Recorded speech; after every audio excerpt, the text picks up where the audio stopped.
মা, তুমি তোমার ফোনটা ঘরে ফেলে এসেছো। এ বাবা, আমি তাড়াহুড়োতে একদম ভুলে গেছি। জানা মা, একটু দৌড়ে গিয়ে নিয়ে আয়। না মা, আমি এখন যেতে পারবো না, আমার টিউশন আছে, আমি পড়তে যাবো। জানা মা, আগে গিয়ে আমার ফোনটা একটু এনে দে, তারপর পড়তে যা। না মা, আমার দেরি হয়ে যাবে, তুমি যাও। তুইও না। বাবা, একদম ঠিক কাজ করেছিস। যা তুই এবার গিয়ে পড়তে বসা। আজকে বুঝে হাতে নাতে ধরতেই হবে। প্রত্যেকদিন কোনো না কোনো বাহানা দিয়ে বাড়ি থেকে বেরোয় আর গাড়ির পেট্রোল খালি করে নিয়ে বাড়িতে আসে। নিশ্চয়ই কারোর সাথে ওর অ্যাফেয়ার চলছে।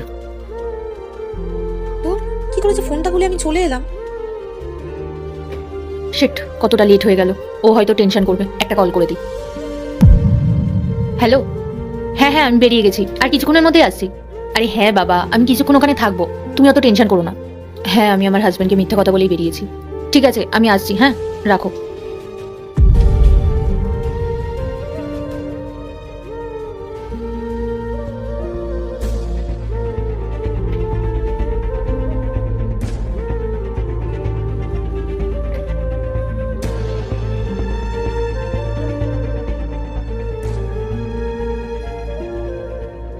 দাদা, বৌদি, তোমরা কেমন আছো?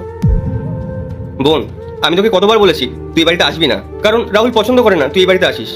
তুই প্রায় এই বাড়িতে আসিস আর এসে আমাদেরকে হেল্প করিস। বোন, আমি চাই না যে আমাদের জন্য তোর সংসারে কোনো অশান্তি হোক।